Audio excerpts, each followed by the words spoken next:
নমস্কাৰ বন্ধুসকল, আমাৰ নৱগ্ৰহ চেণ্টাৰলৈ আপোনালোকক পুনৰ স্বাগতম জনাইছোঁ।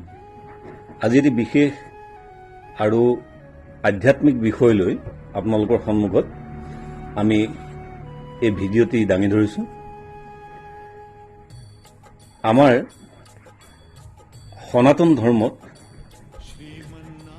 চতুৰ্মাস্য ব্ৰতৰ বিষয়ে যি গুৰুত্বপূৰ্ণ বৰ্ণনা আছে, এই বৰ্ণনা আপোনালোকৰ বাবে আগবঢ়াই দিছোঁ। চতুৰ্মাস্যৰ সময়ত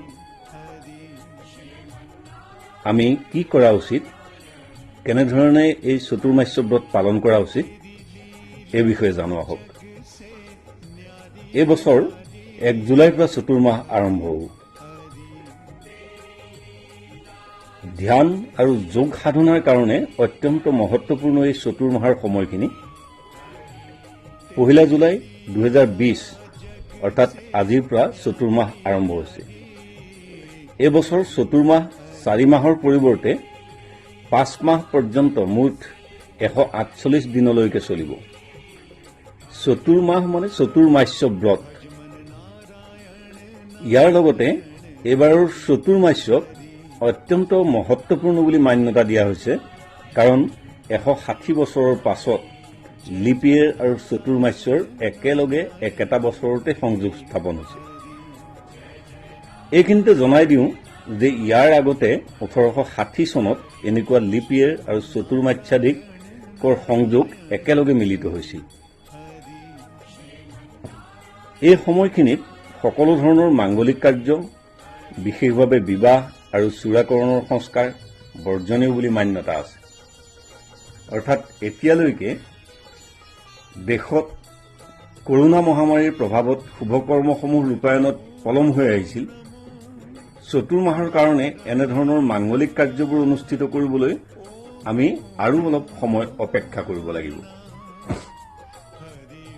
দেশ বিদেশত বিয়পি পৰা মহামাৰীৰ ফলত বা আন কোনো ধৰণৰ সমস্যাত যদি ভুগি আছে, তেনেহলে সমাধান পাবলৈ এতিয়াই অভিজ্ঞ জ্যোতিষীক প্ৰশ্ন কৰক।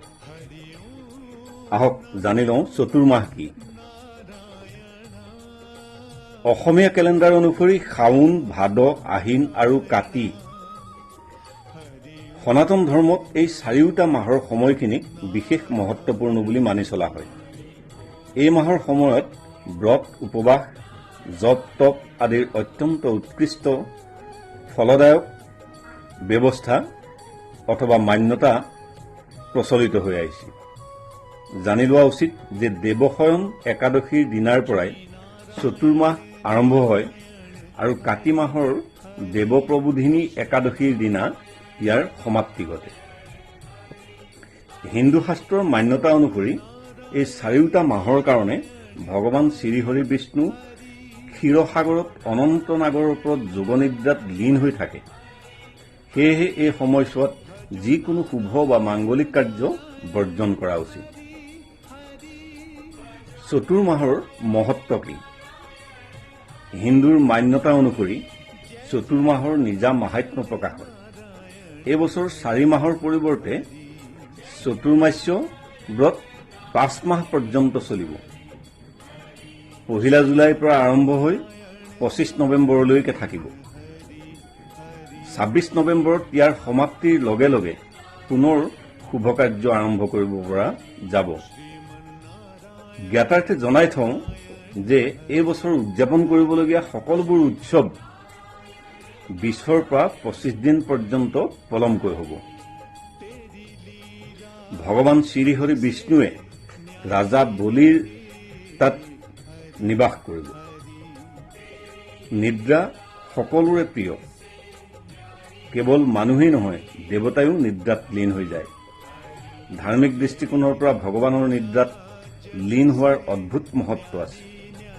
ভগৱান শ্ৰীবিষ্ণুৱে আজিৰ পৰা অহা 5 মাহলৈকে ক্ষীৰসাগৰত যোগনিদ্ৰাত লীন হৈ থাকিব আৰু ইয়াৰ লগে লগে চতুৰ্মাস্য আৰম্ভ হ'ব। এই সময়খিনিত পাতালৰ ৰজা বলিৰ তাত ভগৱন্তই যোগনিদ্ৰা ধাৰণ কৰে বুলি শাস্ত্ৰই উল্লেখ কৰিছে। পাতাল অৰ্থাৎ শীতলপুৰীৰ বিষয়ে কোৱা হৈছে। চতুৰ্মাসত কিয় বৰ্জন কৰা হয় শুভ কাৰ্য? যেতিয়া দেৱশয়ন চতুৰ্দশীৰ পৰা ভগৱান শ্ৰীহৰি বিষ্ণুৱে যোগনিদ্ৰাত লীন হৈ যায়, তেতিয়া আসুৰিক শক্তিবোৰ শক্তিশালী হ'বলৈ ধৰে। ইয়াৰ কাৰণেই মাংগলিক কাৰ্য অনুষ্ঠিত কৰাটো শুভ ফলদায়ক নহয়। ইয়াৰ লগতে এনেদৰেও মান্যতা আছে যে ভগৱান বিষ্ণুৰ শয়নাৱস্থাত ভগৱান শিৱই পৃথিৱীক আসুৰিক শক্তিৰ পৰা ৰক্ষা কৰি থাকে। সেয়েহে এই 4টা মাহৰ সময়ছোৱাত ভগৱান শিৱৰ বিশেষভাৱে পূজা অৰ্চনা কৰা হয়, যাতে তেখেতৰ আশীৰ্বাদত জীৱনৰ সকলো দুখ কষ্টৰ পৰা পৰিত্ৰাণ পোৱা যায়।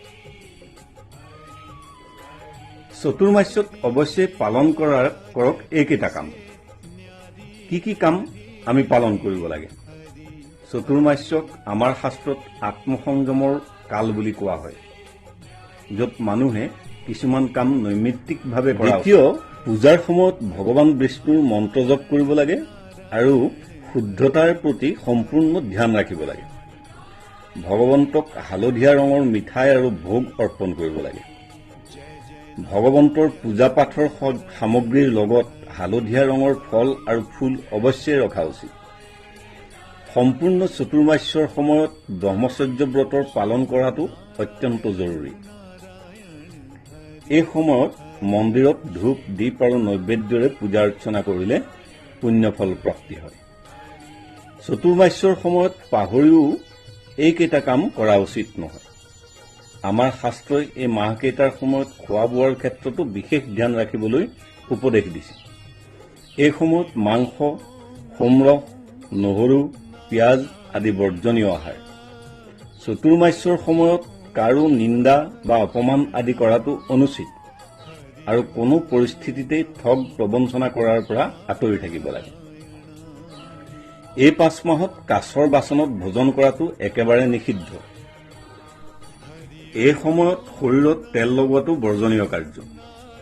চতুৰ্মাস্য মূলতঃ 4 মাহ পৰ্যন্ত থাকে, য'ত শাওণ মাহত সেউজীয়া শাক পাচলি, ভাদ মাহত দৈ, আহিন মাহত গাখীৰ আৰু কাতি মাহত দালি খোৱাৰ পৰা বিৰত থকা উচিত।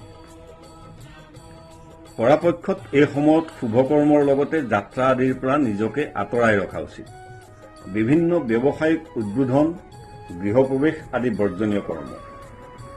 ধ্যান আৰু যোগ সাধনা কৰা সাধকসকলৰ বাবে, একোজন শাৰীৰিক মানসিকভাৱে মনোকষ্ট ভুগি থকা লোকৰ বাবে এই সময়খিনি অতি আশ্চৰ্যজনক শুভফলদায়ক বুলি মনা হয়। আপুনি এই সময়ত অনেক শুভকৰ্ম বৰ্জন কৰিব লগা হৈছে, কিন্তু শাস্ত্ৰৰ উপদেশ অনুসৰি এটা মাত্ৰ কৰ্মেৰে চতুৰ্মাস্যৰ এই 5 মাহৰ লাভ উঠাব পাৰে।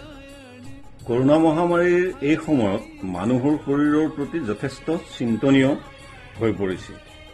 এই বিশেষ সময়খিনি যোগ সাধনা, ধ্যান সাধনা আদি মানুহৰ বাবে সৰ্বোত্তম। এই চতুৰ্মাস্যৰ কালছোৱা সাধকৰ বাবে অতি উত্তম। বন্ধুসকল, আমাৰ পৰা এনেধৰণৰ বিভিন্ন উৎসভেদে জ্ঞানোত্তেজক আৰু বিচাৰোত্তেজক লেখাসমূহৰ দ্বাৰা আৰু ভিডিঅ'সমূহৰ দ্বাৰা আপোনাৰ জীৱন প্ৰণালী উন্নত পৰ্যায়লৈ লৈ যাব পাৰিব। নৱগ্ৰহ চেণ্টাৰৰ পৰা বিভিন্ন ধৰণৰ পোষ্টবোৰ পাই থাকিবলৈ চেনেলটো ছাবস্ক্ৰাইব কৰি ৰাখিব। ধন্যবাদ।